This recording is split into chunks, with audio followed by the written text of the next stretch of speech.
Hadirin wa hadirat jamaah salat subuh yang sama-sama dimuliakan oleh Allah Subhanahu wa taala.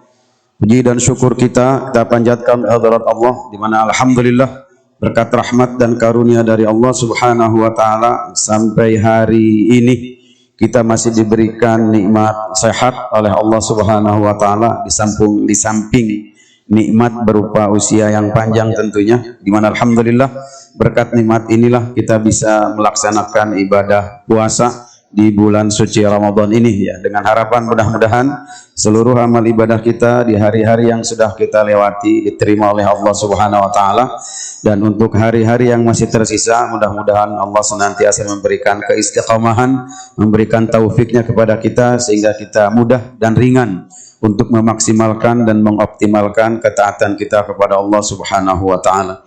Hadirin wal hadirat jamaah salat subuh yang sama-sama dimuliakan oleh Allah Subhanahu wa taala.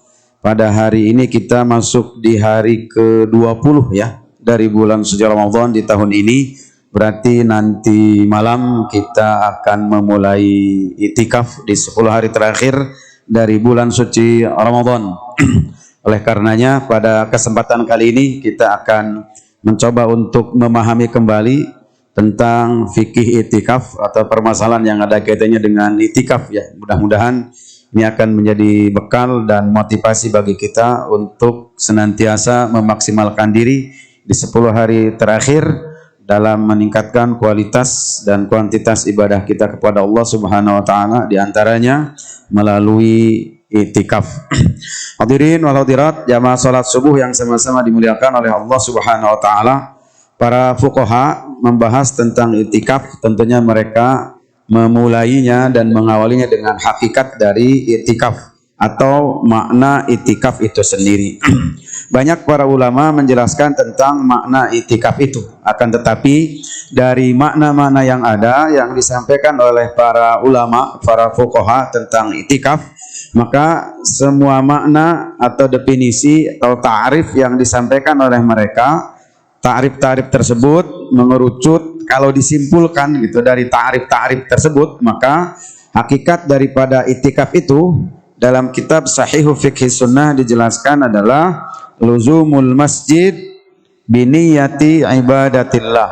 Bahwasanya yang dimaksud dengan itikaf adalah kita berdiam diri di dalam masjid dengan niat untuk beribadah kepada Allah Subhanahu wa taala, ya. Itulah yang dimaksud dengan itikaf gitu. Nah, kemudian itikaf ini para ulama telah berijma. Para ulama telah bersepakat terkait dengan itikaf, hukumnya tidak wajib tapi sunnah, ya. Di bulan suci Ramadan nabil khusus gitu. Terlebih di bulan suci Ramadan, dan kemudian lebih ditekankan lagi atau kalau dikategorikan hukum lebih muakkad lagi gitu, hukum sunnahnya, sunnah muakkadah di 10 hari terakhir dari bulan suci Ramadan. Ini alasannya adalah litakarruri fi'li an-nabi sallallahu alaihi wasallam, ya. Karena Nabi sallallahu alaihi wasallam di 10 hari terakhir beliau selalu melaksanakan itikaf sampai beliau dipanggil oleh Allah Subhanahu wa taala, ya. Karena terus Rasulullah SAW melakukan itikaf di 10 hari terakhir dari bulan suci Ramadan ini, maka hukum itikaf menjadi lebih ditekankan atau sunnah muakkadah di 10 hari terakhir dari bulan suci Ramadan ini. Hadirin wal hadirat jamaah salat subuh yang sama-sama dimuliakan oleh Allah Subhanahu wa taala. Terkait dengan dasar disyariatkannya itikaf ini adalah diantaranya hadis Nabi Shallallahu Alaihi Wasallam, di mana di sini dijelaskan bahwasannya anna Nabiyya Shallallahu Alaihi Wasallam kana ya'takifu al-ashra al-awakhir min Ramadana hatta tawaffahu Allahu azza wa jalla. Bahwasanya dari Aisyah, Nabi Shallallahu Alaihi Wasallam beliau selalu ya'takifu al-ashra al-awakhir. Beliau selalu melaksanakan itikaf di 10 hari terakhir dari bulan suci Ramadan gitu. Jadi kalau kita misalnya betul-betul ingin melaksanakan apa yang dilaksanakan oleh Rasulullah Sallallahu Alaihi Wasallam pada 10 hari terakhir di bulan suci Ramadan terkait dengan itikaf, maka Rasulullah Sallallahu Alaihi Wasallam beritikafnya full di 10 hari terakhir dari bulan suci Ramadan gitu. Akan tetapi kalau tinjauan fikih, para ulama fikih nanti di sini akan dijelaskan terkait dengan waktu minimal kita dikategorikan sebagai orang yang mu'takif atau melaksanakan itikaf ya. Baiklah, hadirin wal hadirat yang sama-sama dimuliakan oleh Allah Subhanahu wa taala, bahwasannya kemudian di sini dijelaskan tentang tempat i'tikaf di mana kita boleh i'tikaf. Misalnya kalau perempuan ya, perempuan kan kalau sholat berjamaah itu, perempuan itu sholat berjamaah, sholatnya perempuan itu lebih afdal di masjid rumahnya gitu. Sholatul mar'ati fi masjidi baitihi afdalu min sholatiha fi masjidi qaumiha. Fi masjidil qaum. Wa sholatul mar'ati fi masjidi qaumiha afdalu. Maaf, keliru. Salatul mar'ati fi masjidi baitiha afdalu min salatil mar'ati fi masjidi qaumiha. Wa salatu al mar'ati fi masjidi qaumiha afdalu min salatil mar'ati min masjidil qaum gitu. Wa salatnya perempuan di masjid rumahnya, artinya di rumah ada tempat khusus, ya menyediakan tempat khusus untuk salat gitu, steril, ya tidak digunakan untuk yang lainnya.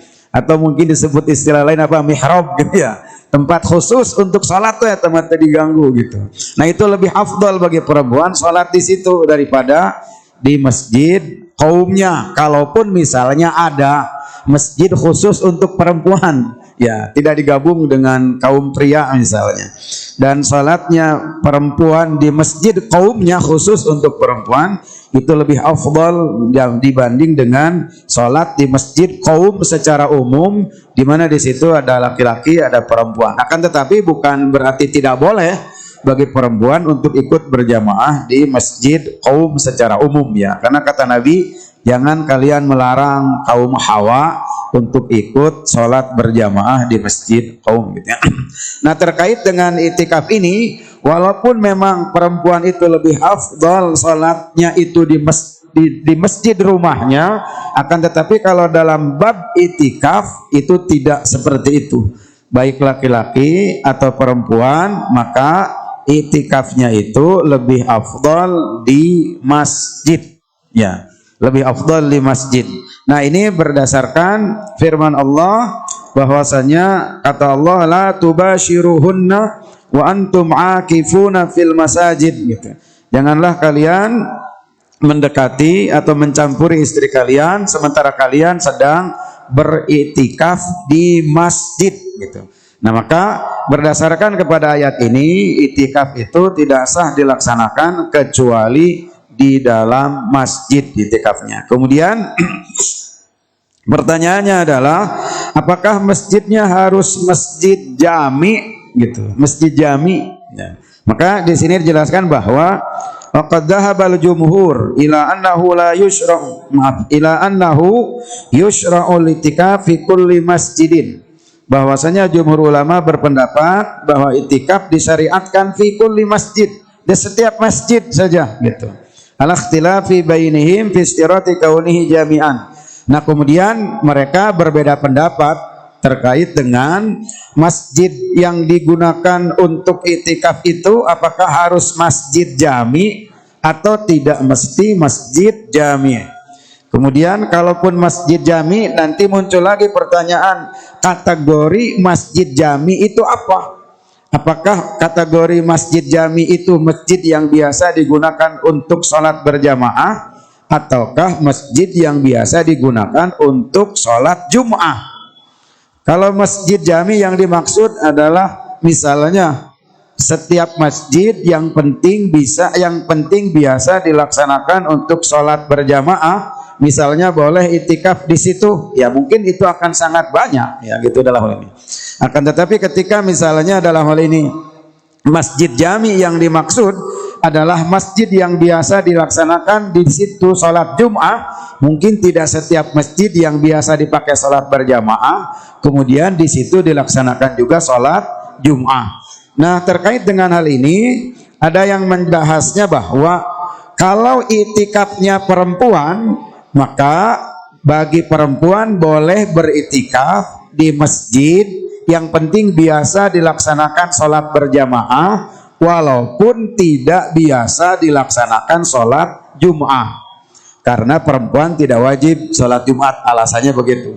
Jadi bagi perempuan boleh saja beritikaf di masjid yang biasa digunakan untuk sholat berjamaah, walaupun masjid tersebut tidak biasa digunakan untuk sholat Jum'ah gitu. Akan tetapi bagi laki-laki itu dianjurkan untuk melaksanakan itikafnya di masjid jami, di mana masjid jami itu bukan sekedar biasa dilaksanakan sholat berjamaah, akan tetapi juga biasa dilaksanakan sholat Jum'ah gitu. Walaupun pendapat yang lain ada yang memang lebih umum berpendapatnya, yang penting yang penting masjid jami biasa dilaksanakan sholat berjamaah, ya silakan, sah saja gitu, untuk melaksanakan itikaf gitu. Bahkan ada pendapat lain bahwa itikaf itu harus dilaksanakannya di 3 masjid. Masjid mana? Masjid Haram, kemudian Masjid Nabawi, kemudian Masjid Al-Aqsa. Di sini katakan la i'tikafa illa fil masajid al-thalathah, bahwasanya tidak ada itikaf kecuali, atau tidak sah itikafnya kecuali di 3 masjid. 3 masjid yang dimaksud adalah Masjidil Haram, Masjid Nabi, dengan Masjidil Aqsa. Ya berat kalau begitu syaratnya ya. Kita harus siap-siap ya. Yang mau itikaf meninggalkan negerinya, meninggalkan rumahnya. Modalnya juga lumayan ya. Kudu baca surat-surat dulu ya, susuratan ya. Kalau tidak mempan dengan baca surat, bawa surat. Suratnya surat tanah, tapi dijual dulu tanahnya baru bisa pergi ya. Nah, makanya dalam hal ini maksudnya bahwa di antara hikmah perbedaan pendapat yang ada dalam permasalahan fikih, nah seperti inilah hikmahnya gitu. Sehingga dalam hal ini kita tidak kesulitan seperti dalam konteks iktikaf ini, kita tidak kesulitan untuk melaksanakan iktikaf. Kalau misalnya iktikaf itu kudu di 3 masjid itu, repot kita, nggak bisa iktikaf gitu.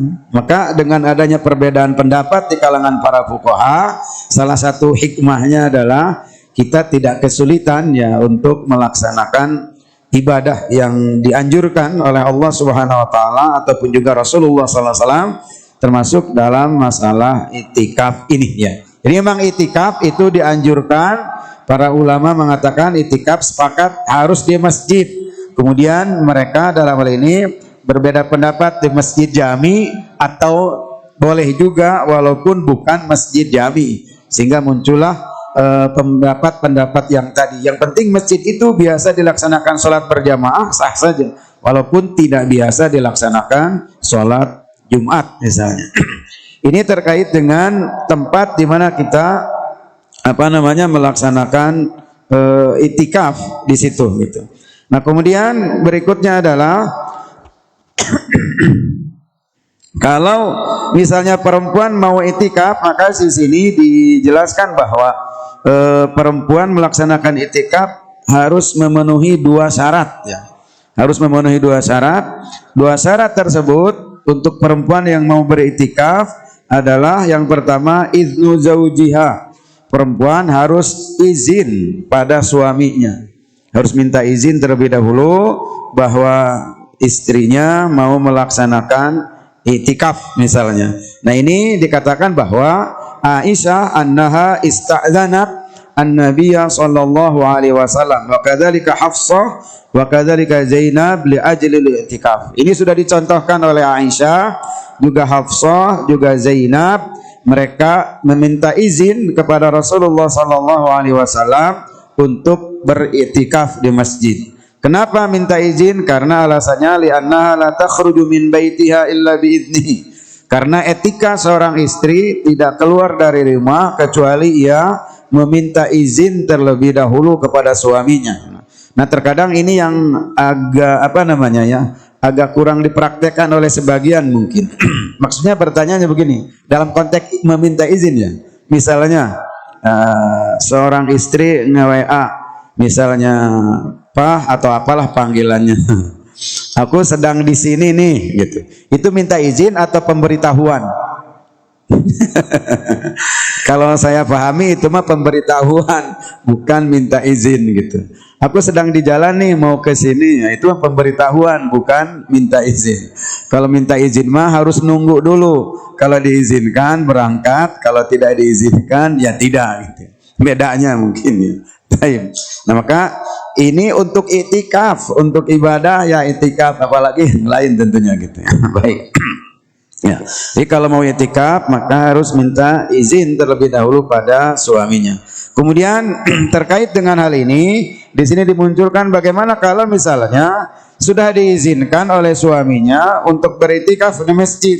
Kemudian bolehkah bagi suaminya misalnya sudah itikaf beberapa saat, setengah malam misalnya begitu, bolehkah bagi suaminya untuk misalnya kita pulang saja?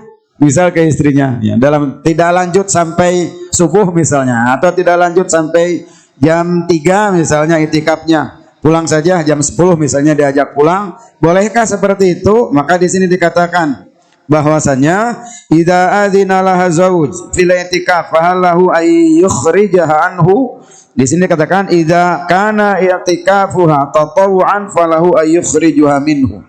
Bahwasanya kalau itikafnya itikaf sunnah seperti sekarang ini mau itikaf nanti itu kan itikafnya sunnah. Kan itikaf ada yang wajib seperti ketika seseorang beritikaf bernazar untuk itikaf ya, seperti Umar bin Khattab, beliau pernah bernazar untuk itikaf, maka kata Nabi laksanakan ya, itikaf itu. Akan tetapi ketika itikafnya itikaf sunnah, kemudian misalnya istri minta izin pada suami, diizinin bahkan dibarengin misalnya ke masjid bareng-bareng itikaf. Kemudian bagi suami misalnya kalau memang ada sesuatu yang memerlukannya untuk membawa perempuan, membawa istrinya gitu, membawa istrinya menghentikan itikafnya dari masjid, nah maka dalam hal ini dibolehkan ya, dibolehkan kalau itikafnya itikaf sunnah gitu, seperti halnya itikaf di Ramadan ini. Hadirin wal hadirat yang sama-sama dimuliakan oleh Allah Subhanahu wa taala. Nah, kemudian berikutnya yang berkaitan dengan masalah itikaf yang mungkin perlu kita ketahui adalah aqallu muddatin lil itikaf, waktu minimal untuk melaksanakan itikaf. Misal ya, kita datang ke masjid jam 12, kemudian jam 2 pulang lagi misalnya ya, berarti kan cuma 2 jam ya, jam 1 jam 2 pulang lagi. Apakah itu termasuk kategori itikaf atau tidak misalnya? Nah di sini dijelaskan bahwa dhahabal jumhur wa minhum Abu Hanifah wa Syafi'i ila anna zamana litikaf la hadda li aqalihi. Bahwasannya jumhur ulama berpendapat, diantaranya Hanafi dan Syafi'i, anna zamana litikaf la hadda li aqalihi, bahwasanya waktu itikaf tidak ada batas minimalnya. Waktu itikaf tidak ada batas minimalnya. Jadi jangan beralasan nanti misalnya nanggung sudah jam 2 besok lagi aja, enggak usah, datang aja ke masjid jam 2 sampai setengah 4 misalnya, setengah pulang lagi mau sahur di rumah ya silahkan saja gitu. Nah, tidak mesti aduh kalau tidak dari maghrib mah tidak sah tuh itikafnya gitu, tidak. Itikaf itu dalam hal ini yang menurut jumhur ulama diantaranya Hanafi dan Syafi'i tidak ada batas minimal, kemudian dia baru bisa dikategorikan beritikaf kalau misalnya memenuhi batas minimal ini. Jadi tidak ada batas minimal menurut mereka. Akan tetapi di sini Imam Malik berpendapat bahwasanya minimal dari itikaf itu, batas minimal itikaf adalah yaumun wa lailah. Ya, batas minimal itikaf itu 1 hari 1 malam. Ya, batas minimalnya. Kalau 1 hari 1 malam batas minimal berarti harus mulainya dari kapan? Dari mulai subuh nih. Ya, dari mulai subuh sekarang nih. Kalau mau 20 hari semalam ya, dari subuh terus nanti sampai malam, ntar keluar lagi subuh hari 1 malam. Kalau misalnya mau batas minimal ini. kalau mau menggunakan pendapat ini. Bahkan ada yang 3 hari 3 malam batas minimal, ada yang 10 hari gitu. Nah maksudnya bisi ya. Nah di situ lagi disinilah hikmah dari perbedaan pendapat yang ada. Kalau kekeh kudu 10 hari, wah kita mungkin bisa putus asa. Wah, gimana nih? 10 hari mah kayaknya berat atuh. Atau misalnya sudah 2 hari itikaf, kemudian hari ketiga dan keempatnya ada sesuatu yang tidak mungkin ditinggalkan, sehingga dalam hal ini kalau bisa berdampak pada kita tidak melaksanakan itikaf. Jadi percuma tuh sudah 2 hari itikaf kemudian sehari enggak, jadi tidak dikategorikan itikaf misalnya, karena itikaf harus 10 hari 10 malam ya berat. Maka dalam hal ini lagi-lagi bahwa perbedaan pendapat yang ada banyak hikmahnya ya. Di antaranya kita masih tetap memiliki peluang gitu. Kalau dalam konteks iktikaf kita masih tetap memiliki peluang untuk mendapatkan pahala dari iktikaf yang kita laksanakan, tanpa berpikir jangan-jangan tidak sah nih iktikafnya karena hanya 2 jam, karena hanya 1 jam misalnya begitu. Sehingga dijelaskan juga dalam kitab Fikih Sunnah oleh Said Sabiq bahwasanya sama pendapatnya, tidak ada batas minimal untuk waktu iktikaf. Bahkan kata beliau, yajuzu likulli wahidin an yaqta'al iktikaf mata sya'a qabla qada'il muddah allati nawaha. Kata beliau bahkan boleh bagi setiap orang yang beriktikaf memutus iktikafnya kapan saja dia mau. Memutus iktikaf ya tentunya dengan pulang keluar gitu dari masjid kemudian pulang. Kapan saja boleh dia memutus iktikafnya. Kemudian kata beliau, wa yusabu fima baqiya fil masjid, dan ia akan mendapatkan pahala selama dia berdiam diri di masjid untuk melaksanakan iktikaf, beribadah kepada Allah Subhanahu wa taala gitu. Hanya saja jangan sampai misalnya bersikap dan berkeinginan tidak adil gitu. Ya maksudnya hari iktikafnya jangan 2 jam, hari hayang pahalana sarua jeung sehari semalam tuh 10 hari 10 malam ya. Allah Maha Adil tentunya. Yang orang mah hayang kitu. Pan biasana ge ibadahna mah hayang minimalis, tapi pahalanya hayang maksimalis gitu ya. Ngeunah teh. Maka dalam hal ini Allah Maha Adil tentunya. Artinya Allah tetap akan memberikan pahala kepada kita sesuai dengan kadar ibadah yang kita laksanakan tentunya dalam hal ini. Maka maksimalkan saja gitu. Walaupun misalnya dari sisi waktu, durasi waktu belum memungkinkan untuk berlama-lama, maka walaupun hanya 1 jam atau 2 jam maksimalkan. Jangan sampai sudah mah waktunya minimalis ngan 1 jam. Datang ke masjid jeung babaturanana terus kalah ka ngobrol, terus ngakurkeun HP dan lain sebagainya ya. Terus ngesajam balik terus naon atuh di masjid gitu. Ya, aidek ngobrol mah di ditu di pos ronda. Tapi bukan berarti tidak boleh, nanti ada hal-hal yang dibolehkan dalam iktikaf ya. Tapi maksudnya tadi itu kita harus betul-betul fokus dan serius. Makanya di dalam kitab dijelaskan bahwa kata Imam Ibnul Qayyim al-Jauziyah, hikmah disyariatkannya iktikaf itu adalah supaya kita betul-betul serius, fokus beribadah kepada Allah Subhanahu wa taala, terhindar dari beragam dan bermacam gangguan gitu. Fokus. Jadi kalau mau iktikaf ya paling tidak targetkan itu misal 1 jam atau 2 jam. Paruman we heula HP. Paruman we. Itulah. Bae dianggap meni somse cenah di paruman HP. Paruman supaya fokus paling tidak gitu. Oke, setelah 2 jam misalnya mau istirahat dulu ya bolehlah rehat dulu gitu, ngobrol. Kemudian misalnya menyantap makanan yang dibawa kan boleh ya, nanti ada di sini boleh untuk menyantap makanan misalnya supaya keluar masjid makalwe di rumah makanan. Baik, nah, ini terkait dengan aqal mudah ya. Tapi pada intinya adalah bagaimana kita memaksimalkan diri selama beriktikaf itu dalam beribadah kepada Allah Subhanahu wa taala, karena memang itu esensi daripada iktikaf ya, luzumul masjid li'ibadatillah. Kita berdiam diri di masjid untuk beribadah kepada Allah Subhanahu wa taala. Nah, kemudian berikutnya adalah kapan kita masuk ke dalam masjid ya.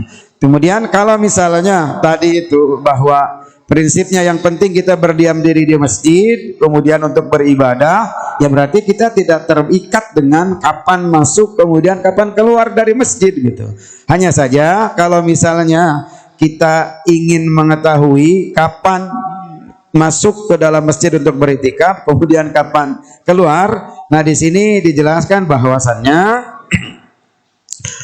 wa dhahaba la immah al-arba'ah, para ulama madhab yang 4 berpendapat bahwasannya annahu yadkhulu qubaila ghurubis syamsi yaumal 20. Nah, hari ini nih.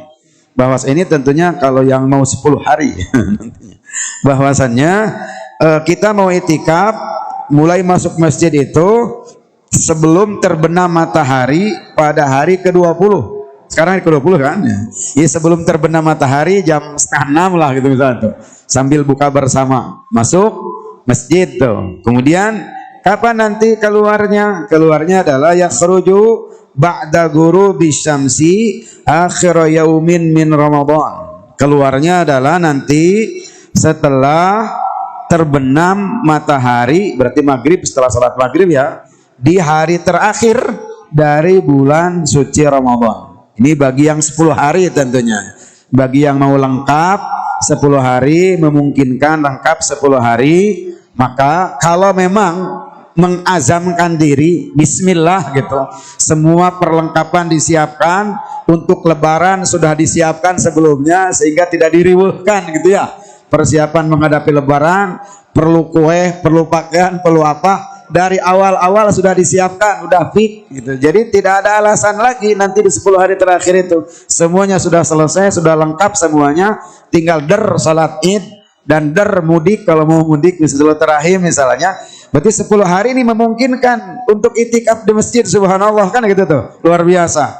Nah, maka bagi yang memungkinkan 10 hari, alhamdulillah, mudah-mudahan kita diberikan kekuatan.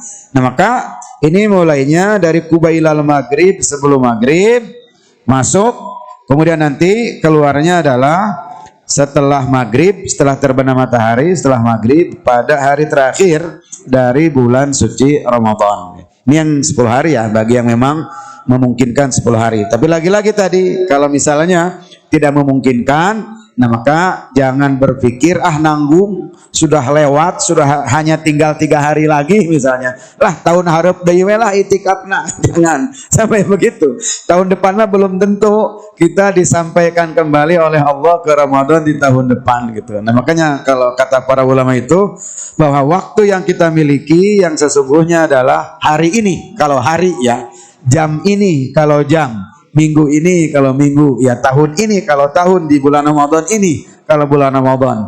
Maka maksimalkan gitu, mumpung masih diberikan kesempatan. 1 jam ke depan belum tentu masih akan menjadi milik kita, terlebih kalau bicara 1 tahun ke depan, Ramadan di tahun depan. Maka mumpung Allah masih memberikan kesempatan pada kita untuk hidup di bulan Ramadan tahun ini dalam keadaan sehat walafiat, alhamdulillah sudah masuk ke 10 hari terakhir dari bulan suci Ramadan, maka maksimalkan untuk beribadah kepada Allah Subhanahu wa taala ya. Dalam hal ini. Baik. Ini terkait dengan waktu minimal untuk dikategorikan kita beritikaf di dalam masjid gitu. Kemudian berikutnya adalah yang perlu kita waspadai, hal-hal yang bisa membatalkan itikaf kita. Hal-hal yang bisa membatalkan itikaf kita. Ya, dari beberapa hal yang bisa membatalkan itikaf, mungkin yang perlu kita perhatikan adalah satu saja ya. Yang pertama adalah al-khuruj min ghairi udhrin syar'iyyin wa li ghairil hajah al-mulahhah. Bahwa yang membatalkan itikaf itu pada prinsipnya adalah keluar dari masjid tanpa alasan yang syar'i ya, tanpa keperluan yang syar'i, tanpa keperluan yang mendesak gitu. Jadi kalau sekedar ingin rehat ya tidak usah keluar di masjid saja. Nyantai mau goboleran heula mangga silahkan gitu. Ngobrol silahkan gitu, tapi jangan ngomongkeun batur, jangan ngobrolna. Jangan ngobrolkeun batur, ngobrol yang mubah ini mah ya. Ngobrol yang mubah gitu. Kamu punya sawah berapa gitu. Gitu ya, mubah gitu ya, mubah ngobrol boleh gitu. Nah, maka kalau keluar dari masjid tanpa ada alasan yang syar'i itu membatalkan i'tikaf kita. Nah, kemudian bagaimana kalau i'tikaf kita batal karena keluar dari masjid? Kita mau i'tikaf lagi, masuk lagi masjid saja, kemudian berniat lagi untuk i'tikaf. Itu yang dijelaskan dalam kitab Fikih Sunnah. Ya, Said Sabiq menjelaskan bahwa kalau kita keluar dari masjid, kemudian misalnya kita tidak bisa memastikan diri dan meyakinkan bahwa ini keperluannya syar'i gitu. Ini keperluannya mendesak misalnya sehingga keluar. Nah, nanti ketika masuk masjid lagi berniat saja lagi untuk beriktikaf gitu dalam hal ini. Sehingga lagi-lagi dengan pendapat seperti ini nyaris kita itu tidak ada alasan untuk untuk menyia-nyiakan peluang ya, untuk menyia-nyiakan peluang sesederhana apapun, sesedikit apapun ya, untuk tidak beriktikaf gitu. Ada sudah keluar misalnya, sudah batal iktikafnya, pulang sajalah gitu. Enggak, tinggal balik lagi saja lagi ke masjid, kemudian berniat iktikaf lagi ya. Terus gitu dalam hal ini itu dikategorikan iktikaf lagi ya. Ini hal-hal yang membatalkan iktikaf, yang penting yang perlu kita perhatikan gitu dalam hal ini.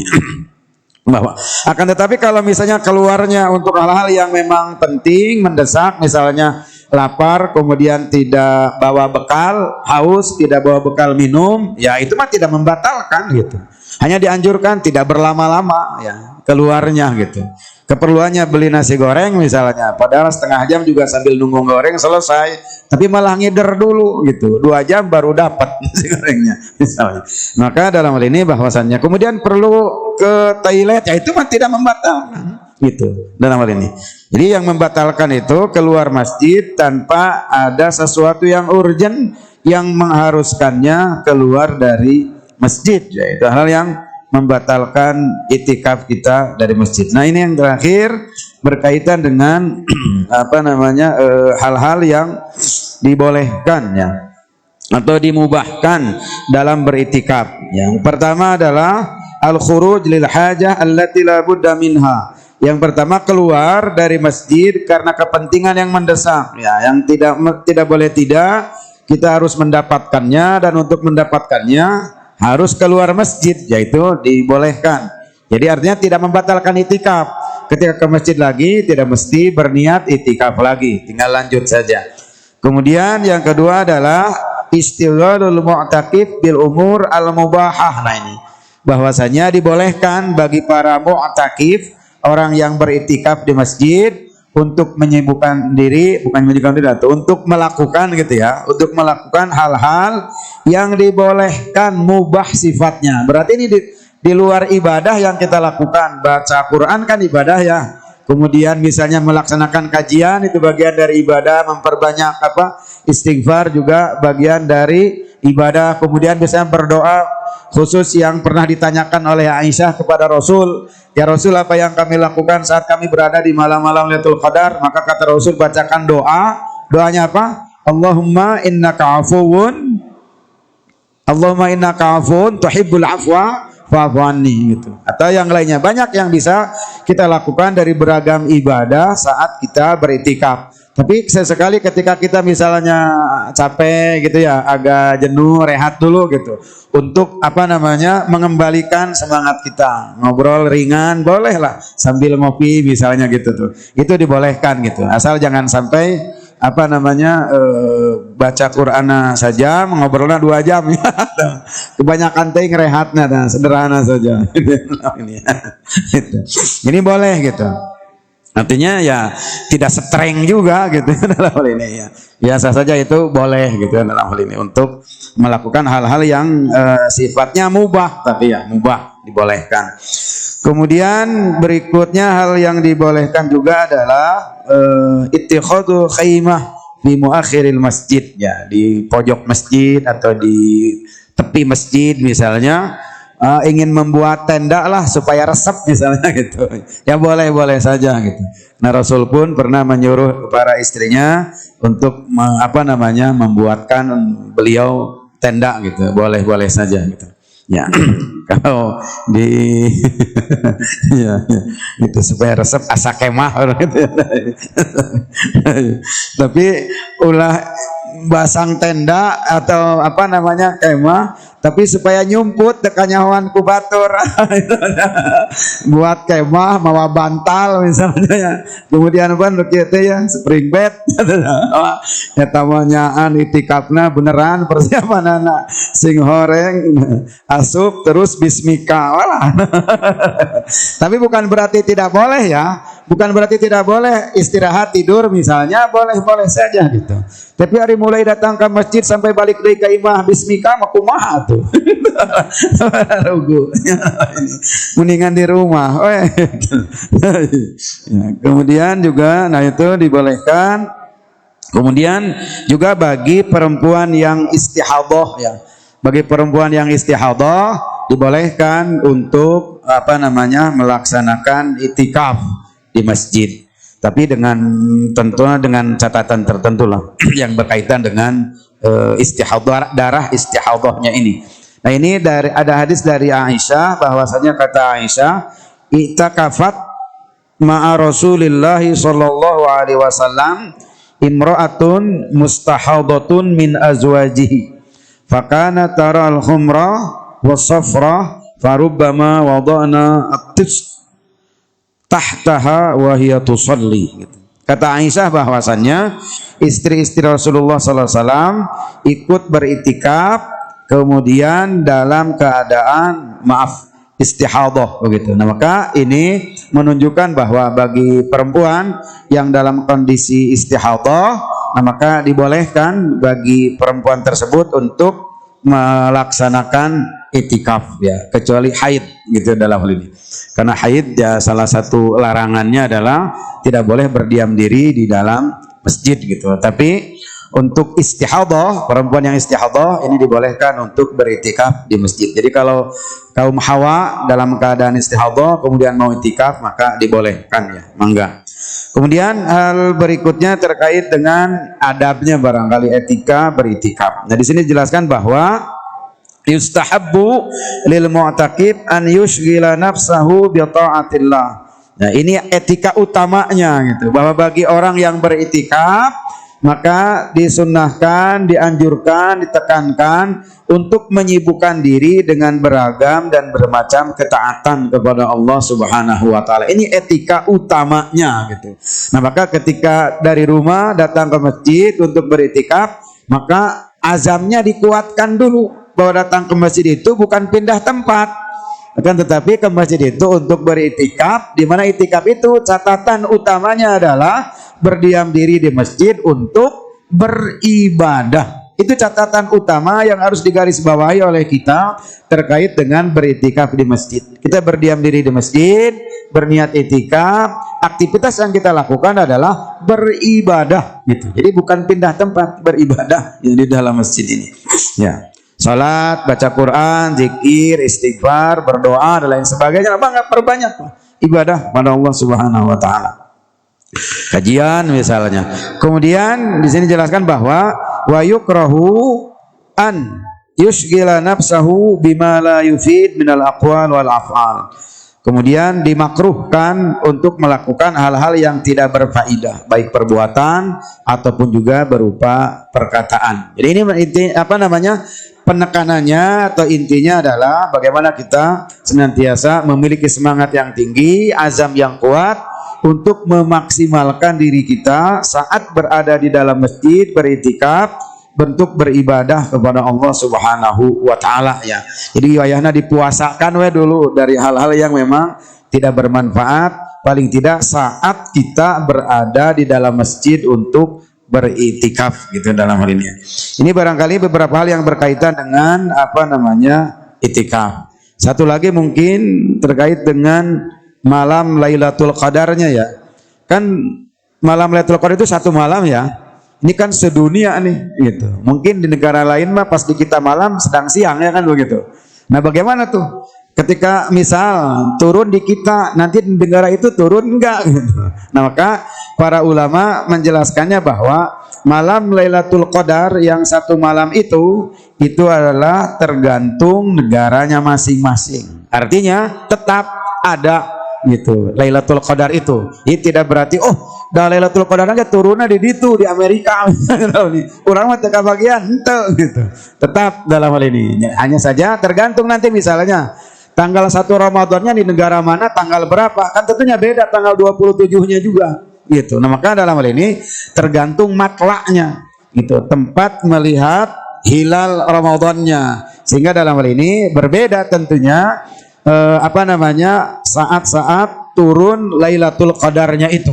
Kemarin kan sudah saya sampaikan ketika kultum bahwa di hadis yang pertama Bukhari bahwa kata Nabi, taharrau Lailatul Qadri fil ashril awakhir. Dapatkan, carilah oleh kalian malam Lailatul Qadar di 10 hari terakhir. Berarti full tak? Mengantisipasi bisa di tanggal 2 hiji kayak malam bisa tanggal seberapa karena full we lah. Lamun full makan dek iraha wae ge turunna kita dapat kan gitu. Yang penting Lailatul Qadar itu tidak di siang hari turunnya, di malam hari ya. Tidak naharul qadar. Kalau Lailatul Qadar mah berarti penting malam Lailatul Qadar, tidak siang Lailatul Qadar, enggak, malam gitu. Ya, malam. Tentunya ini peluang gitu ya, peluang bagi kita bahwa di malam hari mah wayahna lah diupayakan gitu. Sebab di malam hari akan turun Lailatul Qadar, tapi tidak tahu entah di 21 atau di 22 atau di berapa. Kenapa ini memang dirahasiakan? Hikmahnya adalah supaya kita bersungguh-sungguh, temilih-milih hari gitu, supaya kita bersungguh-sungguh. Walaupun memang ada di hadis lain kata Rasul, taharrau lailatul qadri fi layalil witri min awakhir Ramadan atau min ashril awakhir min Ramadan. Dapatkan oleh kalian malam Lailatul Qadar di malam-malam ganjilnya saja, 21, 23, 25, 27, 29 gitu ya. Kalau di hadis Muslim itu bahwasanya paling tidaklah 7 hari tersisa gitu ya dari 10 hari ini, jangan sampai disia-siakan. Kemudian dijelaskan lagi dalam hadis lain. Nah ini yang paling apa namanya ya, mungkin kalau bicara ngedul yang paling ngedul gitu, nurada ngedul pisan wayahna tuh di tanggal 27 mah gitu ta nya di buledan ditandai di malam ke-27 dari Ramadan gitu. Sehingga kata Rasul, kalau memang mau mengkhususkan dengan harapan mendapatkan malam Lailatul Qadar, kata Rasul coba dikhususkan di malam 27. Tapi itu bukan kepastian. Bukan kepastian itu mah, hanya perkiraan-perkiraan saja. Yang tahu hanyalah Allah Subhanahu wa taala. Ini rahasia gitu. Maka kalau kita misalnya berbicara masalah itikaf, maka yang kita bangun dalam diri kita adalah semangat untuk memaksimalkan diri di 10 hari terakhir, terutama di malam-malam harinya, karena di malam hari ada malam Lailatul Qadar, dimaksimalkan tuh 10 malamnya itu untuk beribadah kepada Allah Subhanahu wa taala sampai subuh ya, sampai subuh. Karena kalau sudah subuh kan sudah siang gitu. Maka kalau mau mengantisipasi berarti dari mulai maghrib sampai subuh. Kalau mau mengantisipasi nanti jangan-jangan jam 7 turunnya. Jangan-jangan jam 8, sementara kita itikafnya jam 11. Ya teka bagian tuh. Maka paling tidak diantisipasi malam harinya itu. Akan tetapi dalam hal ini bahwasanya kata para ulama tidak berarti ketika misalnya di sana turun di kita enggak gitu. Enggak, itu mah tergantung memang negaranya masing-masing, tergantung kapan dia mulai Ramadan, tentunya akan berdampak pada tanggal-tanggal ganjilnya akan berdampak, tanggal 27 Ramadan juga kan berdampak gitu. Artinya ini semua adalah tawaran sebagaimana saya katakan kemarin, tawaran dari Allah, peluang dari Allah Subhanahu wa taala, kesempatan dari Allah Subhanahu wa taala yang diberikan kepada kita. Tinggal kitanya, kita yakin enggak dengan tawaran Allah ini? Kita mau enggak ditawari oleh Allah ini gitu. Kalau kita tidak menerima tawaran Allah, maka saya katakan bahwasanya yakinlah bukan berarti tawarannya yang tidak menarik ya, sehingga kita tidak mengambilnya. Bukan berarti tawarannya yang tidak menarik, tapi masalahnya adalah hati kita yang sedang kotor ya. Hati kita yang sedang bermasalah sehingga diberikan tawaran yang sangat istimewa, sangat luar biasa, kemudian ternyata hati kita tidak bergeming ya. Hati kita tidak tertarik, malah kekeh cenderung iraha ya kumaha lebaran dan lain, waduh ente bisa mudik dan lain sebagainya ya. Hal ini bahkan mungkin sebelum masuk Ramadan pun kadang lebaran sudah kepikiran. Baiklah Bapak Ibu sekalian, hadirin dan hadirat, barangkali ini yang bisa saya sampaikan terkait dengan permasalahan itikaf ini ya. Barangkali ada hal yang mau di sharingkan terlebih dahulu, mangga silahkan kalau ada.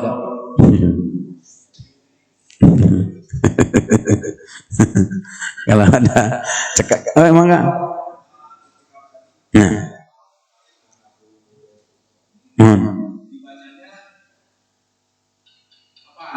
Oh iya iya iya.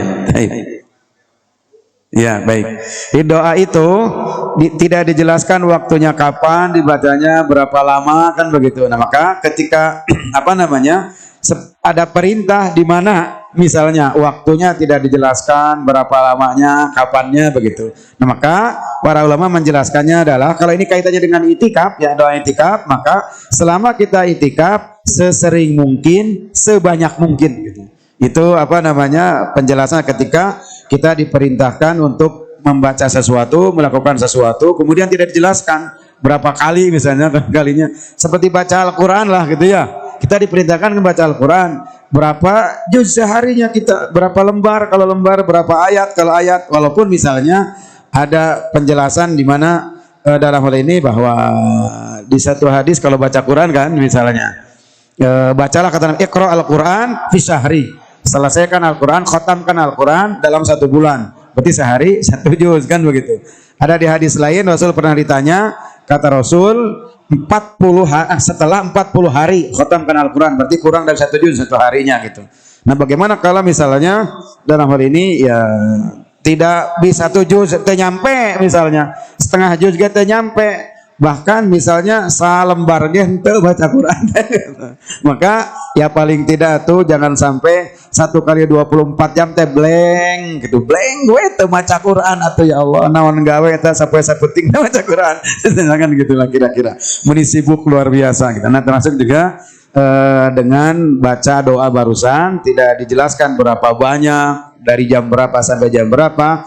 Intinya selama itikaf diperbanyak saja doa itu, tentunya dengan doa-doa yang lainnya ya. Mangga itu mah kalau misalnya kita ingin tahu apa yang dibaca. Nah ada apa namanya, ada riwayat dari Aisyah, beliau pernah bertanya kepada Nabi apa yang dilakukan saat berada di malam-malam Lailatul Qadar, maka Nabi menjawabnya dengan jawaban tersebut. Kata Nabi, bacalah doa Allahumma innaka afuun tuhibbul afwa fa'fu anni gitu.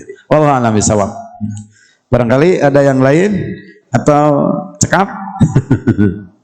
Cekapnya. Cekapnya. Baiklah. Bapak Ibu sekalian, hadirin wal hadirat yang sama-sama dimuliakan oleh Allah Subhanahu wa taala.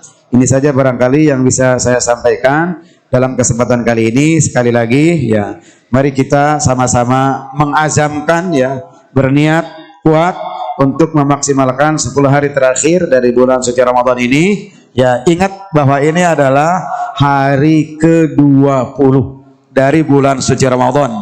Berarti dari nanti malam kita akan memulai berperang dengan hawa nafsu kita untuk kita tundukkan, kita taklukkan demi memaksimalkan diri di 10 hari terakhir di bulan suci Ramadan dalam beribadah kepada Allah Subhanahu wa taala. Mudah-mudahan Allah Subhanahu wa taala senantiasa memberikan taufiknya, keistiqomahannya kepada kita sehingga kita bisa tetap memaksimalkan diri di bulan suci Ramadan ini, terlebih di 10 hari terakhir. Ini saja, kurang lebihnya mohon maaf. Aqulu qawli hadza wa astaghfirullah li wa lakum. Wassalamualaikum warahmatullahi wabarakatuh.